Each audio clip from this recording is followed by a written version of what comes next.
On the morning of April 3rd, 1996, FBI agents surrounded a small wooden cabin in the wilderness outside Lincoln, Montana. The cabin was 10 feet by 14 feet. It had no electricity, no running water, no telephone. It looked like something from another century. But inside that cabin was one of the most dangerous men in America. A man who had eluded the FBI for nearly 2 decades.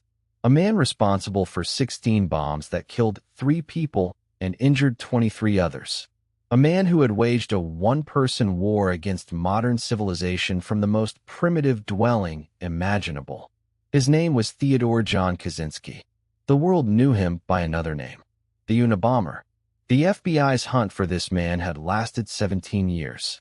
It was the longest and most expensive investigation in the Bureau's history at that time. More than 150 agents had worked the case. More than $50 million had been spent.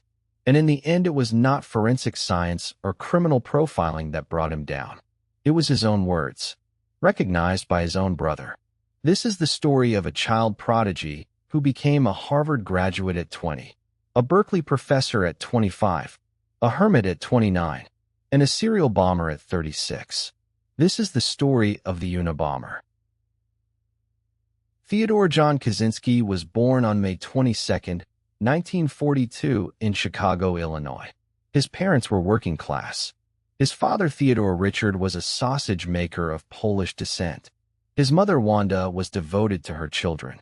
By every account, young Ted was extraordinarily gifted. His IQ was tested at 167. He was not just intelligent. He was brilliant in a way that set him apart from nearly everyone around him. When Ted was in the 5th grade, that IQ score changed the course of his life. The school decided to skip him ahead past the 6th grade entirely. Kaczynski later said this was the pivotal moment of his childhood. Before the skip, he had friends. He socialized normally. Other kids looked up to him. But after being placed with older children, everything changed. The older students bullied him. He was younger and smaller and different. He retreated inward. He stopped connecting with his peers. The pattern would repeat. Ted skipped the 11th grade as well. He graduated high school at 15. And at 16 years old, he was accepted to Harvard University on a full scholarship. He arrived at Harvard in the fall of 1958. He was a child among adults. Then something happened at Harvard that would shadow the rest of Ted Kaczynski's life. As a sophomore, he was recruited into a psychological study run by Professor Henry A. Murray. Murray was a prominent personality researcher, but his study was connected to the CIA's MKUltra program, a covert government operation exploring psychological manipulation and mind control. 22 Harvard undergraduates participated. Ted was 17 years old when he began. The procedure was brutal. Students wrote detailed essays about their deepest personal beliefs and their worldview. They were then seated in a chair and attached to electrodes that monitored their physiological responses. Bright lights were aimed at their faces. They sat in front of a one-way mirror. And then a trained interrogator, a law student instructed to be ruthless, tore apart everything they had written. Murray himself described the attacks as vehement and sweeping and personally abusive.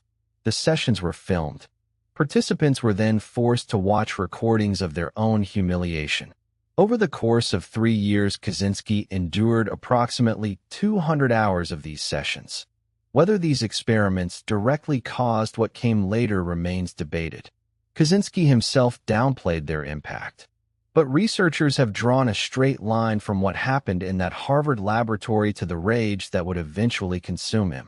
After Harvard, Ted earned his master's degree in 1964 and his doctoral degree in 1967, both in mathematics, both from the University of Michigan. His doctoral dissertation solved a problem that had stumped established mathematicians. A faculty member called it the best dissertation he had ever seen. In 1967, at the age of 25, Ted Kaczynski was hired as an assistant professor of mathematics at the University of California, Berkeley. He was the youngest person ever appointed to that position. It should have been the beginning of a remarkable academic career. It was instead the beginning of the end. His teaching was poorly received. Students said he was rigid and uncomfortable and refused to answer questions. In 1969, he resigned abruptly without explanation. His colleagues were baffled. 2 years later, Ted and his younger brother David built a small cabin near Lincoln, Montana. 10 feet by 14 feet. No electricity. No running water. A wood stove for heat. Ted Kaczynski moved in and became a recluse. He hunted porcupines and rabbits for food. He gardened. He rode an old bicycle into town for supplies. The locals called him a harmless hermit. They had no idea what he was building inside that cabin. On May 25, 1978, a package was found at the University of Illinois at Chicago. It was addressed to a professor at Rensselaer Polytechnic Institute, but bore a return address belonging to Buckley Christ Jr., a professor at Northwestern University. The package was returned to Christ at Northwestern, but Christ had never sent it. He called campus police. Officer Terry Marker opened the package. It exploded. Marker suffered cuts and burns, but survived. It was the first bomb. A year later, in May of 1979, a second bomb went off at Northwestern. Graduate student John Harris picked up a pipe bomb in a common area at the Technological Institute. It detonated and caused minor injuries. Then in November of 1979, the bomber did something that changed everything. He placed a bomb in the cargo hold of American Airlines Flight 444, a plane traveling from Chicago to Washington, D.C. The device detonated mid-flight. It failed to fully explode only because of a faulty timing mechanism. Had it worked properly, it would have brought the plane down. 12 passengers were treated for smoke inhalation after an emergency landing. This was the attack that brought the FBI into the case. Bombing an aircraft was a federal crime. The Bureau opened a case file and assigned it a code name, Unabomber, short for University and Airline Bomber. Investigators realized for the first time that they were dealing with a serial bomber. The construction of the airline device matched the Northwestern bombs. The same meticulous craftsmanship, the same use of commonly available materials chosen specifically to avoid tracing. In June of 1980, the bomber struck again. Percy Wood was the president of United Airlines. He received a hollowed-out copy of the novel Ice Brothers at his home in Lake Forest, Illinois. When he opened the book, it exploded. The blast caused serious injuries to his face and body. The targeting of an airline president confirmed the pattern. This bomber had declared war on universities and airlines, and he was getting better at building his devices with every attack. Between 1981 and 1985, the bombs kept coming. A device was found and defused at the University of Utah. A package bomb injured a secretary at Vanderbilt University in Nashville, Tennessee. An electrical engineering professor at UC Berkeley was wounded when he picked up a device left in a faculty lounge. But the Unabomber's most devastating years were still ahead. In May of 1985, the bomber returned to UC Berkeley. Air Force Captain John Hauser was a graduate student and an aspiring astronaut. He picked up a device in a computer study room at Corey Hall. The explosion blew off 4 fingers on his right hand and damaged his eyesight. His dream of becoming an astronaut was destroyed in an instant. Then on December 11th, 1985, something changed. The bombs had always injured. Now for the first time, one killed. Hugh Campbell Scruton was 38 years old. He owned a computer rental store called Rentech in Sacramento, California. He found what looked like a piece of scrap lumber behind his store in the parking lot. When he bent down to pick it up, it exploded. The blast blew off his right hand and tore a hole in his chest. He died almost immediately. Hugh Scruton was the Unabomber's first victim. Investigators went public with the case for the first time. The U.S. Postal Inspection Service offered a $25,000 reward. In February of 1987, the bomber struck again in Salt Lake City. Gary Wright owned a computer store called CAMS. He spotted what looked like 2 pieces of lumber with nails sticking out in his parking lot. When he kicked the device, it exploded. Over 200 pieces of shrapnel entered his body. But this time there was something the bomber had never left before. A witness. An employee arriving for work had seen a man lingering near where the device was placed. She described a man of average height and build, likely in his late 30s or early 40s. Fair complexion, a reddish-blonde mustache, fine hair visible beneath a hooded sweatshirt, aviator-style sunglasses. From that description, the FBI created a composite sketch. A man in a hoodie and aviator sunglasses. It became one of the most widely distributed suspect images in American criminal history. Millions of people saw that face, but it led nowhere. And after the Salt Lake City bombing, the Unabomber vanished. 6 full years of silence. No bombs, no letters, no communication of any kind. Investigators had no idea why he stopped, or if he would ever start again. He did. In June of 1993, the Unabomber returned with a fury that shocked even the agents who had spent years studying him. 2 bombs in 2 days. Dr. Charles Epstein, a world-renowned geneticist at the University of California, San Francisco, opened a mail bomb at his home. It blew off several of his fingers and caused permanent hearing loss. 2 days later, Dr. David Galerner, a prominent computer science professor at Yale University, opened a mail bomb in his office. The explosion nearly killed him. He lost most of his right hand. He lost sight in one eye. He suffered hearing damage and serious chest wounds. He managed to walk to the campus health center under his own power despite his injuries. Then came December of 1994. Thomas Mosser was a 50-year-old executive at the advertising firm Young & Rubicam. A package the size of a video cassette was delivered to his home in North Caldwell, New Jersey. His wife handled it. At least one of his children handled it. The next morning, Mosser opened it himself while alone in his kitchen. It killed him instantly. Kaczynski later wrote to the New York Times claiming he targeted Mosser because the firm had helped Exxon clean up its image after the Valdez oil spill. But Mosser had no personal connection to that account. The bomber had been misled by an inaccurate newsletter. Thomas Mosser left behind a wife and 3 children, including a 15-month-old daughter. The final bomb came on April 24, 1995. Gilbert Brent Murray was the president of the California Forestry Association. A package arrived at his office addressed to his predecessor. Murray opened it himself. The explosion was devastating. Fragments traveled 140 feet into the building. Murray was killed instantly.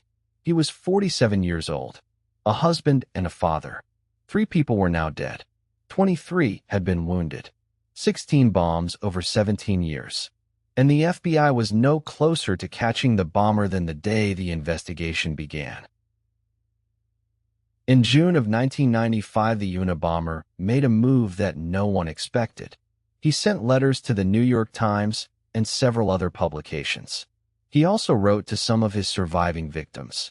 One letter contained a chilling threat. He would blow up an airliner out of Los Angeles. But he also made an offer. If a major newspaper would publish his 35,000-word essay in full, he would stop bombing permanently. The essay was titled Industrial Society and Its Future. The decision to publish was agonizing.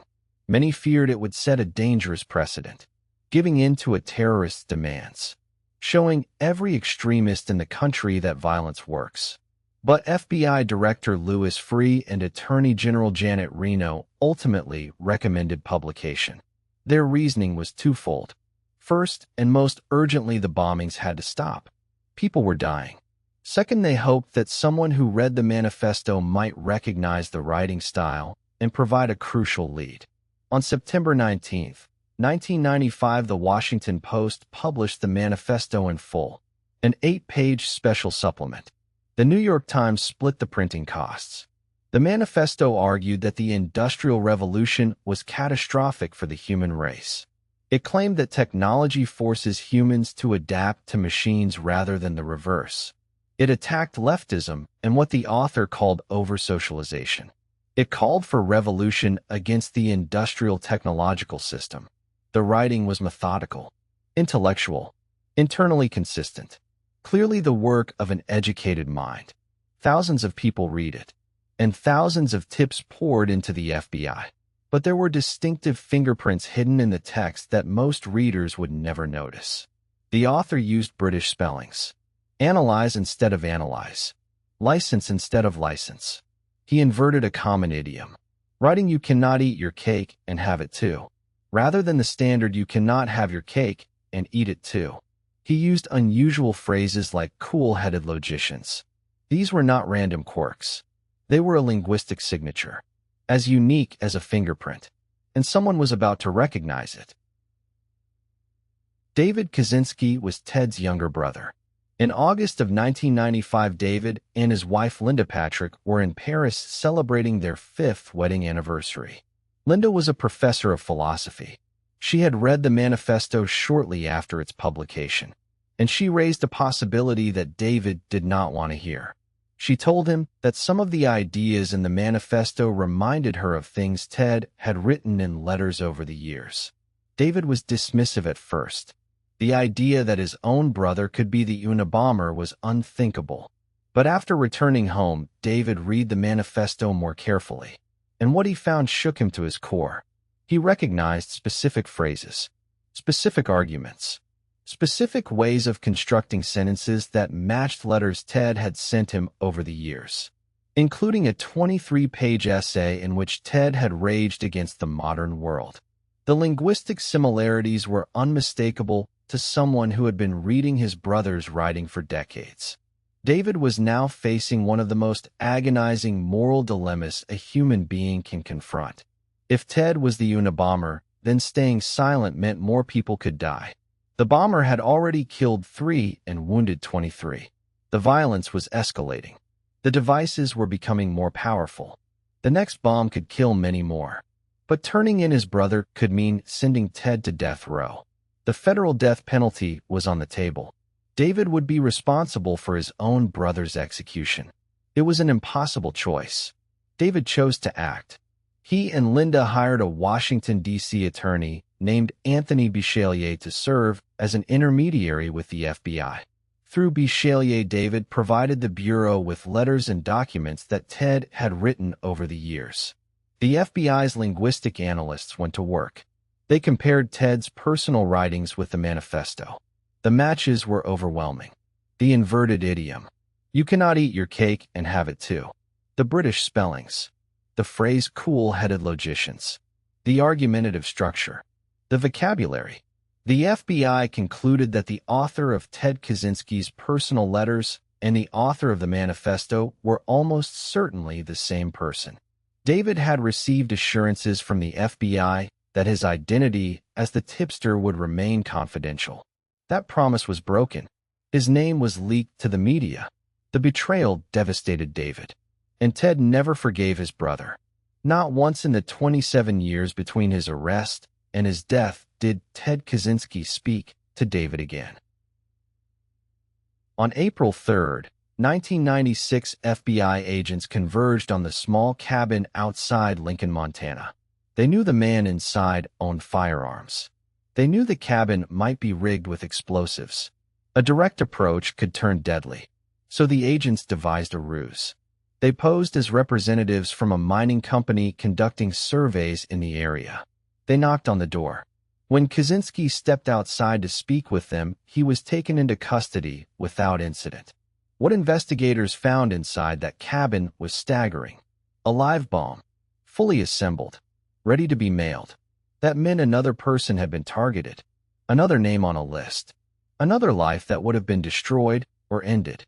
They found bomb-making materials: potassium chlorate, sodium chloride, sugar, zinc, aluminum, lead, and silver oxide, all compounds found in previous Unabomber devices. They found the original handwritten manuscript of the Manifesto. They found over 40,000 pages of handwritten journals, detailed records of bomb-making experiments, philosophical arguments, and meticulous descriptions of each and every Unabomber attack. He had documented everything, every bomb, every target, every result, written in his own hand in notebooks stacked inside that tiny cabin.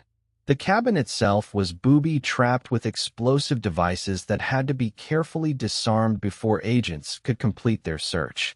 The evidence was overwhelming. Undeniable. 17 years of meticulous concealment undone by 40,000 pages of confession. Ted Kaczynski was indicted on multiple federal charges. 3 counts of murder for the deaths of Hugh Scruton and Thomas Mosser and Gilbert Murray. Transportation and mailing of explosive devices. Use of a destructive device resulting in death. He faced the federal death penalty. His defense was led by federal public defender Judy Clark, a lawyer who would later defend some of the most notorious criminals in modern American history. Clark wanted to mount an insanity defense to save Kaczynski from execution. A court-appointed psychiatrist diagnosed him with paranoid schizophrenia. But Kaczynski refused. Absolutely and completely refused. He would not allow himself to be portrayed as mentally ill. He viewed his actions as rational, politically motivated, part of a coherent ideology, not the product of a diseased mind. He asked to fire his lawyers and represent himself. He tried to hire a different attorney who would argue his anti-technology ideology rather than his mental state. The judge denied his requests. Kaczynski was trapped. An insanity defense he despised on one side, a near-certain death sentence on the other. He chose the only path that preserved what mattered most to him, his identity as a rational actor. On January 22, 1998, Ted Kaczynski pleaded guilty to all federal charges. In exchange, prosecutors agreed not to seek the death penalty. On May 4, 1998, he was sentenced to 4 consecutive life terms plus 30 years in prison, without the possibility of parole. He was ordered to pay more than $15 million in restitution to his victims. He was sent to the ADX Florence Supermax prison in Colorado, one of the most secure facilities on Earth. His neighbors included Oklahoma City bomber Timothy McVeigh and World Trade Center bomber Ramzi Youssef. In December of 2021, Kaczynski was transferred to a federal medical center in Butner, North Carolina. His health was failing. He had been diagnosed with stage 4 rectal cancer in March of 2021. The cancer had spread to his liver and both lungs. On June 10, 2023, at approximately midnight, Ted Kaczynski was found unresponsive in his room. He had hanged himself using shoelaces tied to a handicap rail. He was 81 years old. He died in a prison medical ward. The child prodigy, the Harvard graduate, the Berkeley professor, the hermit, the bomber. All of those identities collapsed into a single ending in a federal hospital bed in North Carolina. The Unabomber case remains one of the most studied in criminal history, not because of the body count. Other domestic terrorists have killed far more, but because of the questions it raises. What transforms a brilliant mind into a weapon? What role did a government-funded psychological experiment play in creating a monster? What does it mean when your own words betray you? And what does it cost a man to turn in his own brother? David Kaczynski donated the entire $1 million FBI reward to the families of the Unabomber's victims. He became an advocate against the death penalty. He spent the rest of his life carrying the weight of what he had done. The right thing. The hardest thing. The thing no one should ever have to do. If this story made you think we did our job, subscribe for more true crime documentaries like this one, and leave a comment below. What do you think turned Ted Kaczynski from a genius into a killer? Was it the Harvard experiments? The isolation? Something that was always there? We read every comment. We will see you in the next one.